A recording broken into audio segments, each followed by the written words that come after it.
Hello साथियों, स्वागत है आपका हमारे चैनल द पीएच क्लासेस में। साथियों, जैसा कि आप सभी जानते हैं कि केंद्रीय विद्यालय, नवोदय विद्यालय और DSSB के जनरल नॉलेज के लिए हम लोगों ने एक MCQ सीरीज स्टार्ट की है, जिसकी 8 क्लासेस ऑलरेडी हो चुकी हैं। आज इसकी 9वीं क्लास करते हैं। साथियों, वीडियो शुरू करने से पहले एक बार हमारे चैनल को लाइक और सब्सक्राइब जरूर कर दीजिए, ताकि इस चैनल से रिलेटेड और इन एग्ज़ाम से रिलेटेड जो भी कोई अपडेट हो वो समय से आपको मिलती रहे। तो ठीक है साथियों, शुरू करते हैं आज की क्लास को। आज की क्लास का पहला प्रश्न, गुप्त साम्राज्य का संस्थापक कौन था? Who was the founder of the गुप्त एम्पायर? तो जैसा कि आप इसमें देख रहे हैं, इस प्रश्न का उत्तर हमारा श्रीगुप्त हो जाएंगे। ऑप्शन का उत्तर जो है क्वेश्चन नंबर 1 का सी, श्रीगुप्त। थोड़ा सा ना मैं आपको इसके बारे में बता देता हूँ कि क्वेश्चन को आपको साथ साथ देखना ही है, इसके अलावा ऑप्शन को भी साथ से देखना है। अगर मैं इस क्वेश्चन को थोड़ा सा घुमा दूँ और इस ऑप्शन में श्रीगुप्त को ना रखूँ, तो आप क्या लगाएंगे इसका उत्तर? तो इस प्रश्न का उत्तर चंद्रगुप्त प्रथम हो जाएगा। ठीक है, आपको पता होना चाहिए कि जो गुप्त साम्राज्य के संस्थापक थे वो थे श्रीगुप्त। ठीक है, श्रीगुप्त के बाद इनके जो बेटे थे वो थे घटोत्कच, और उनके बाद जो उनके बेटे थे वो थे चंद्रगुप्त प्रथम। लेकिन अगर मैं आपसे पूछूं कि वास्तविक संस्थापक कौन था, तो आपका उत्तर हो जाएगा चंद्रगुप्त प्रथम। ठीक है, तो पहले तो हो गया आपके श्रीगुप्त, श्रीगुप्त। ठीक है, दूसरे नंबर पे हो गए आपके घटोत्कच, घटोत्कच, और तीसरे नंबर पर हो गए आपके चंद्रगुप्त प्रथम, चंद्रगुप्त प्रथम। ठीक है, तो देखिए एक क्वेश्चन में कितने क्वेश्चन बन गए। इसीलिए मैं आपको बोलता हूँ कि जब भी आप मेरी सीरीज में ऐसे क्वेश्चंस देखते हैं, तो उन क्वेश्चंस से रिलेटेड जो जो बातें होती हैं उन्हें भी देखा कीजिए। अगर क्वेश्चन पूछा जाए कि गुप्त साम्राज्य के संस्थापक कौन थे, तो हो जाएगा आपका श्रीगुप्त। अगर पूछ लिया जाए कि गुप्त साम्राज्य के वास्तविक संस्थापक कौन थे, तो वो हो जाएगा आपका चंद्रगुप्त प्रथम। अगर ऑप्शन में श्रीगुप्त है तो पहला उत्तर श्रीगुप्त होगा, अगर श्रीगुप्त नहीं है तो फिर चंद्रगुप्त प्रथम होगा। ठीक है, चंद्रगुप्त प्रथम के बारे में आपको बता दूं कि लिच्छवी की राजकुमारी कुमार देवी से इन्होंने शादी की थी, और अपनी आप को और अपने साम्राज्य को काफ़ी सुदृढ़ बनाया था, और महाराज धीराज की उपाधि भी धारण की थी। इसीलिए इन्हें वास्तविक संस्थापक कहा जाता है। ठीक है, चलिए चलते हैं दूसरे क्वेश्चन पर। क्वेश्चन नंबर 2, मौलिक कर्तव्य किस अनुच्छेद में वर्णित है? तो मौलिक कर्तव्यों के बारे में आपको पता होना चाहिए। इस प्रश्न का उत्तर हो जाएगा बी, अनुच्छेद 51A में, 51A में। ठीक है, तो थोड़ा मौलिक कर्तव्य के बारे में आपको पढ़ना चाहिए। अब देखिए एक क्वेश्चन में से कितने क्वेश्चन बनाते हैं कि जो मौलिक कर्तव्य है ये किस अनुच्छेद में है? ये हो गया आपका 51A में। दूसरा क्वेश्चन, अगर मौलिक कर्तव्य किस भाग में है, तो आपका अगर भाग पूछ लिया जाए तो आपका भाग हो जाएगा 4A। ठीक है, मौलिक कर्तव्य को कब जोड़ा गया? तो ये हो जाएगा आपका 42वां संविधान संशोधन 1976 के तहत। ठीक है, ये भी आपको पता होना चाहिए। तो एक क्वेश्चन में से देखो कितने सारे क्वेश्चन हो गए। अच्छा, जो मौलिक कर्तव्य थे ना शुरू में, तो ये आए थे आपके 10, 11 नहीं थे, बाद में ये 11 हुए थे। और 11वां मौलिक कर्तव्य जो था वो कब जोड़ा गया? ये आपका 86वां संविधान संशोधन हुआ था 2002 में, शिक्षा के अधिकार से रिलेटेड। उसके तहत ये आपका 11वां जोड़ा गया था। ठीक है, चलिए आगे चलते हैं क्वेश्चन नंबर 3 पर। हिंद महासागर का सबसे गहरा बिंदु कौन सा है? The deepest point in the Indian ocean is. थोड़ा ना क्वेश्चन को ध्यान से देखिए, क्योंकि इस क्वेश्चन को देखते ही जो मैक्सिमम लोग होंगे ना, वो मरियाना ट्रेंच लगा देंगे, जो कि गलत होगा। ठीक है, तो इसीलिए मैं कहता हूँ ये मरियाना ट्रेंच जो है प्रशांत महासागर का और दुनिया का सबसे गहरा बिंदु है। लेकिन मैंने वो नहीं पूछा, क्वेश्चन जो मैंने बनाया है वो है कि हिंद महासागर का सबसे गहरा बिंदु कौन सा है, the deepest point of the Indian ocean. तो इस प्रश्न का जो उत्तर हो जाएगा वो आपका हो जाएगा बी, जावा ट्रेंच। ठीक है, चलिए थोड़ा सा और चेंज कर देते हैं। जावा ट्रेंच ना हो तो क्या होगा? जावा ट्रेंच को ही दोस्तों सुंडा ट्रेंच भी बोलते हैं। ठीक है, सुंडा ट्रेंच, जावा ट्रेंच मिल जाए या सुंडा ट्रेंच मिल जाए पहले सुंडा ट्रेंच बोलते थे, आजकल जावा ट्रेंच बोलते हैं। तो इन दोनों में से जो भी हो जाए वो आपका उत्तर होगा। कभी आप कहोगे सर आपने तो जावा ट्रेंच बताया था, जावा ट्रेंच तो ऑप्शन में नहीं था। सुंडा ट्रेंच भी हो तो भी लगा दो, दोनों एक ही बात है। तो हिंद महासागर का सबसे गहरा बिंदु सुंडा ट्रेंच या जावा ट्रेंच है। ठीक है, चलिए आगे चलते हैं क्वेश्चन नंबर 4 पर। World economic outlook report is released by. World economic outlook report जो होता है इसे कौन जारी करता है? तो चौथे प्रश्न का उत्तर आपका B IMF, International Monetary Fund, जिसे कि अंतर्राष्ट्रीय मुद्रा कोष भी कहता है, वो जारी करते हैं। ठीक है, चलिए आगे चलते हैं क्वेश्चन नंबर 5 पर। नियोन का परमाणु क्रमांक क्या है? The atomic number of neon is. तो पांचवें प्रश्न का उत्तर आपका सी हो जाएगा 10। नियोन का जो एटॉमिक नंबर है वो 10 है। ठीक है, आप भी कमेंट करते रहिए ताकि आपको पता चलता रहे कि आपको कितना आता है। चलिए आगे चलते हैं क्वेश्चन नंबर 6 पर। आरबीसी का जीवन काल कितना होता है? What is the life span of RBC? तो छठे प्रश्न का उत्तर हो जाएगा आपका सी 120 दिन। ठीक है, 120 दिन जो होता है वो आरबीसी का जीवन काल होता है। चलिए आगे चलते हैं क्वेश्चन नंबर 7 पर। Who presides over the joint sitting of parliament? संसद के संयुक्त अधिवेशन की अध्यक्षता कौन करता है? बड़ा जबरदस्त क्वेश्चन है। ठीक है, और कुछ लोग इसमें, मैं मानता हूँ कई लोगों को इसका आंसर पता होगा, लेकिन एक बात ऐसा बताऊंगा इस ऑप्शन में, इस क्वेश्चन में, जो आपको शायद ना पता हो। तो इस प्रश्न का जो उत्तर है 7 का, वो आपका सी लोकसभा का स्पीकर हो जाएगा। ठीक है, ज़्यादातर लोगों को पता होगा कि भाई जो लोकसभा और राज्यसभा का जो संयुक्त अधिवेशन होता है, इसके बुलाने की जो शक्ति है वो राष्ट्रपति के पास है, और इसकी अध्यक्षता कौन करता है? लोकसभा का स्पीकर। चलिए क्वेश्चन को थोड़ा घुमा देते हैं। अगर लोकसभा स्पीकर ना हो तो कौन करेगा? तो उनकी एब्सेंस में जो दूसरा आदमी होगा वो होगा डेप्यूटी स्पीकर ऑफ लोकसभा। ठीक है, डेप्यूटी स्पीकर, लोकसभा के जो डेप्यूटी स्पीकर हैं वो इस चीज़ को देखेंगे। चलिए थोड़ा सा और घुमा देता हूँ। अगर ये ना हो तो कौन करेंगे? तो तीसरे नंबर पे जो आदमी आएंगे वो आपके राज्यसभा के उपसभापति आ जाएंगे। ठीक है, राज्यसभा के उपसभापति, सभापति नहीं दोस्तों, उपसभापति। अब आप कहोगे कि सर जो राज्यसभा के सभापति होते हैं वो तो उपराष्ट्रपति होते हैं, तो वो क्यों नहीं कर सकते? वो नहीं, क्योंकि वो जो है ना वो राज्यसभा के सभापति होते हैं, लेकिन राज्यसभा के सदस्य नहीं होते। ठीक है, तो राज्यसभा के जो सदस्य होते हैं वो राज्यसभा के उपसभापति होते हैं। तो जॉइंट सीटिंग ऑफ पार्लियामेंट जो होगी वो लोकसभा के अध्यक्ष देखेंगे। अगर ये मौजूद नहीं है तो दूसरे नंबर पे जो डेप्यूटी स्पीकर है वो देखेंगे। अगर वो भी मौजूद नहीं है तो फिर राज्यसभा के जो उपसभापति है वो देखेंगे। ठीक है, चलिए आगे चलते हैं क्वेश्चन नंबर 8 पर। जलियांवाला बाग हत्याकांड किस वर्ष हुआ था? हिस्ट्री का बहुत अच्छा क्वेश्चन है, मैक्सिमम लोगों को इसका उत्तर पता होगा कि जलियांवाला जो बाग हत्याकांड हुआ था ये कब हुआ था। तो इस प्रश्न का जो उत्तर है आपका 8वें प्रश्न का उत्तर वो बी 1919 हो जाएगा। ठीक है, डेट क्या थी? 13 अप्रैल। याद रखिएगा दोस्तों, कुछ चीज़ें ऐसी होती हैं जो हमारे इतिहास से ही नहीं, जो हमारी आत्मा से भी जुड़ी होती है, और ये उन्हीं घटनाओं में से एक थी। अगर आप देश के इतिहास को पढ़ोगे ना या आज़ादी के बारे में पढ़ोगे तो जलियांवाला बाग हत्याकांड आप लोगों को पढ़ा होगा आपने। और जाइए, मैं तो कहता हूँ अमृतसर में है ये, वहाँ पर जाइए, और या फिर अंडमान निकोबार में है जहाँ पर आपकी जेल है, उस जेल में जाइए, तो आपको पता लगा कि जो आज़ादी मिली है ये इतनी सस्ती नहीं है जितना हम मानते हैं। लाखों करोड़ों लोगों ने जान दी है, और बहुत ही ज़्यादा खून खराबे के बाद ये आज़ादी हमें मिली है। जलियांवाला हत्याकांड के बारे में मैं आपको बता दूं, 13 अप्रैल 1919 में हुआ था ये। जलियांवाला जो बाग है ये आपके अमृतसर में है। गोल्डन टेम्पल जो है, स्वर्ण मंदिर, उसके पास में है।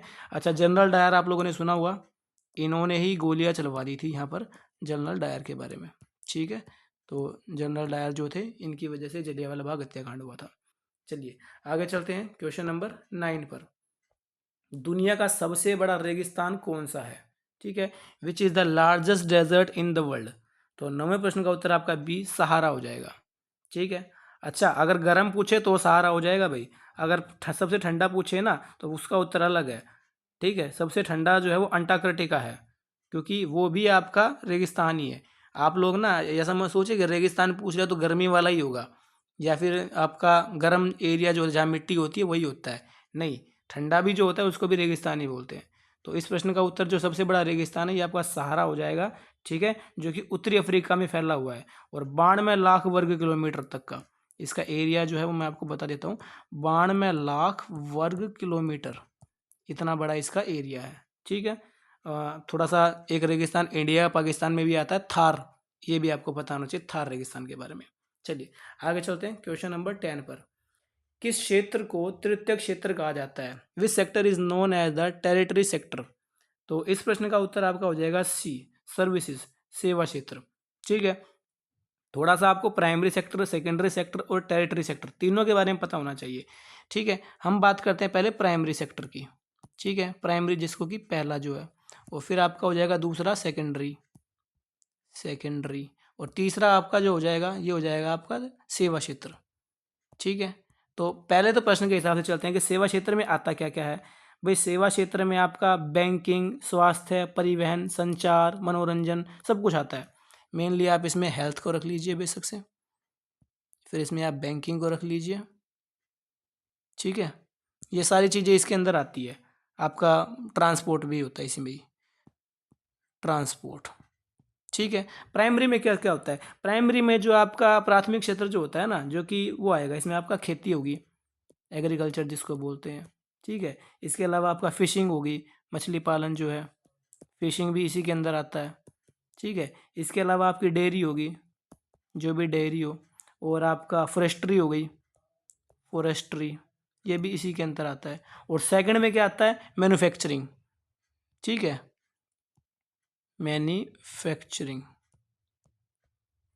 तो ये आपको पता होना चाहिए कि जो प्राथमिक क्षेत्र है, ठीक है, ये आपका खेती आ गई, इसमें आपका फिशिंग हो गई, डेयरी होगी, फॉरेस्ट्री होगी। सेकंड में आपका जो है वो मैन्युफैक्चरिंग आ गई। और तीसरा क्षेत्र जो सेवा क्षेत्र है, भारत में ना अगर पूछा जाए कि सबसे ज़्यादा उत्पादकता किससे होती है, तो एक ज़माने में तो आज़ादी से पहले प्राइमरी सेक्टर से होती थी, अब इससे होती है भाई। ठीक है, इसके अंदर हेल्थ भी आता है, बैंकिंग भी आता है, ट्रांसपोर्टेशन भी होता है, सब इसी के अंदर आता है। चलिए आगे चलते हैं क्वेश्चन नंबर 11 पर।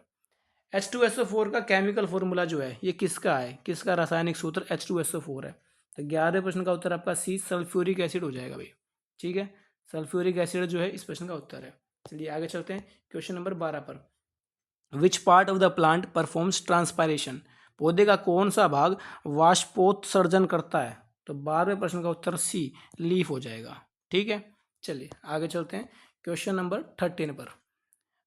आईसीसी पुरुष T20 विश्व कप 2024 किसने जीता। Who won the ICC men's T20 world cup 2024। तो जैसा कि आप लोग फोटो में देख पा रहे हैं, अपने भारत जो है इसने साउथ अफ्रीका को हरा के ये T20 वर्ल्ड कप 2024 का खिताब जीता था।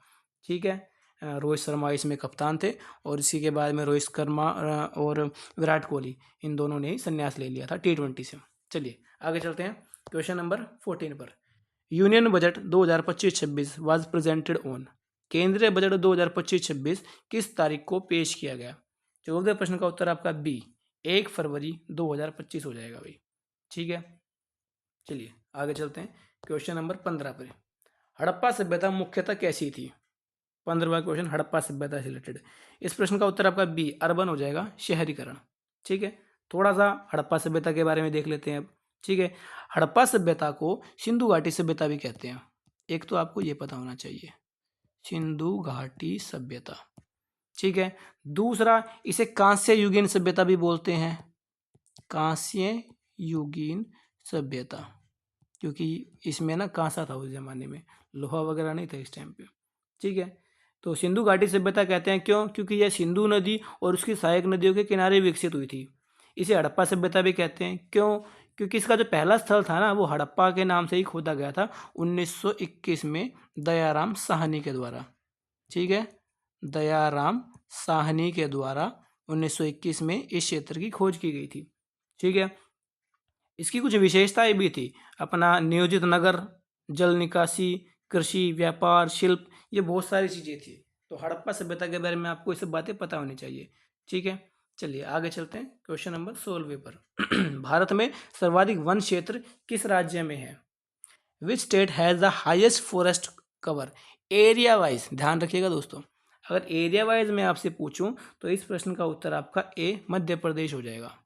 ठीक है, क्षेत्रफल के हिसाब से मध्य प्रदेश में सबसे अधिक वन है, इसके बाद आपके अरुणाचल प्रदेश आता है और छत्तीसगढ़ आता है।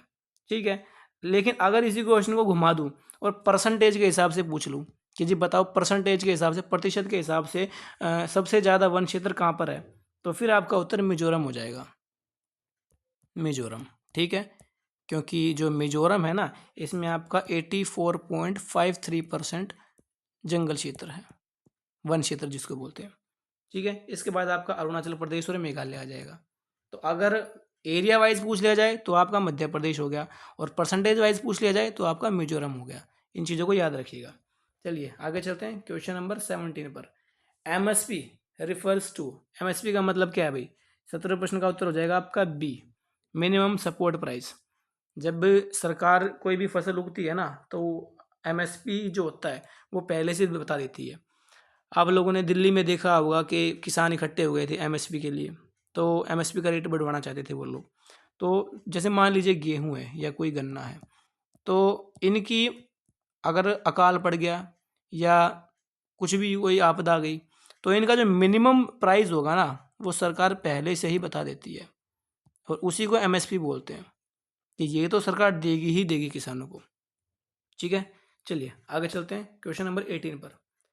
Which organ produces insulin, insulin का निर्माण किस अंग में होता है? तो 18वें प्रश्न का उत्तर आपका बी, पैंक्रियाज हो जाएगा। ठीक है, तो पैंक्रियाज जो है इस प्रश्न का उत्तर हो जाएगा। आगे चलते हैं क्वेश्चन नंबर 19 पर। Which gas is use in soda water preparation, soda water बनाने में कौन सी गैस उपयोग होती है? तो 19वें प्रश्न का उत्तर आपका डी, कार्बन डाइऑक्साइड हो जाएगा भैया। ठीक है, चलिए चलते हैं लास्ट क्वेश्चन पर। आज की वीडियो का आखिरी प्रश्न जो है, Chandrayaan 3 landed on which region of the moon, Chandrayaan 3 चंद्रमा के किस क्षेत्र में उतरा था? तो इस प्रश्न का जो उत्तर आपका सी, साउथ पोल हो जाएगा भाई। ठीक है, चंद्रयान 3 चंद्रमा के दक्षिणी ध्रुव पे साउथ पोल के पास एक क्षेत्र पे उतरा था। ठीक है, अब इसी क्वेश्चन में एक क्वेश्चन और जोड़ दूं कि जो लैंडिंग जहाँ हुई थी उस लैंडिंग के जो स्थल था उसका नाम क्या था, जहाँ पर चंद्रयान 3 ने लैंड किया था? शिव शक्ति बिंदु, याद रखिएगा दोस्तों, शिव शक्ति बिंदु, ये वो बिंदु है जहाँ पर चंद्रयान 3 ने लैंड किया था, शिव शक्ति बिंदु पर। ठीक है, एक क्वेश्चन और जोड़ दूं, लैंडर का नाम बता दो भाई, लैंडर का नाम क्या था? तो लैंडर का नाम आपका विक्रम था। एक क्वेश्चन और जोड़ दूं, चलो बताओ, रोवर का नाम क्या था भाई? चंद्रयान 3 के रोवर का नाम, रोवर का नाम आपका प्रज्ञान था। तो एक क्वेश्चन से ही देखो कितने सारे क्वेश्चन हो गए।